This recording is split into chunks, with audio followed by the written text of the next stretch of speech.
تو جو تھوڑے دن تک برداشت کرو گے پھر کچرے سے گند نکال نکال کے کھانا شروع کر دو گے. کب تک برداشت کرے گا؟ تو جب مرد اور عورت کی خواہش پوری نہیں ہوتی نتیجہ کیا نکلتا ہے؟ وہ گند کی طرف جانا شروع. اور ایک وقت تک تو واپسی کا چانس ہوتا ہے, کچھ وقت کے بعد پھر پیسے آ جائیں گے نا, کروڑوں روپے بھی, پھر بھی واپسی کا چانس. تبھی نکاح کے بعد بھی گندگی میں پڑے رہتے ہیں ایسے لوگ. دیر سے جن کی شادیاں ہوتی ہیں نا, شادی کر کے بھی گناہ نہیں چھوڑتے وہ.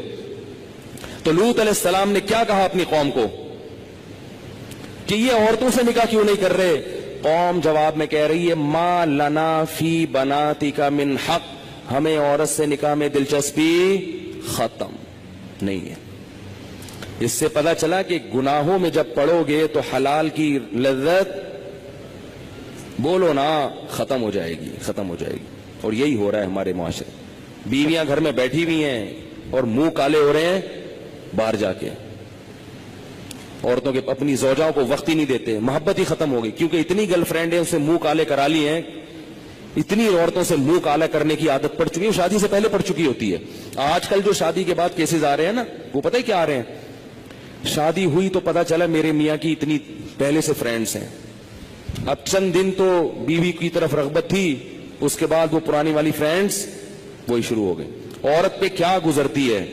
عورت سب کچھ برداشت کر لیتی ہے مگر مرد کی بد کرداری عورت سے برداشت نہیں ہوتی.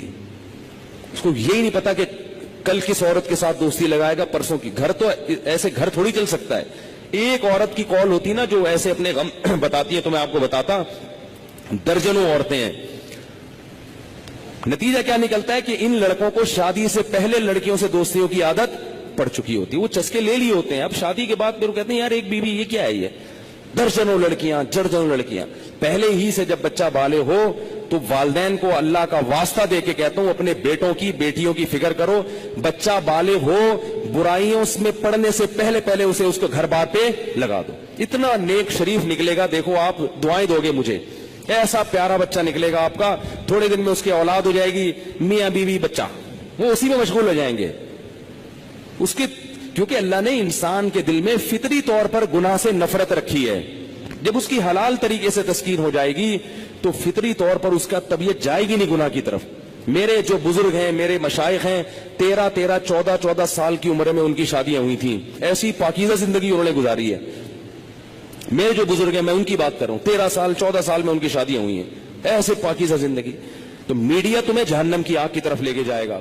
تو اللہ نے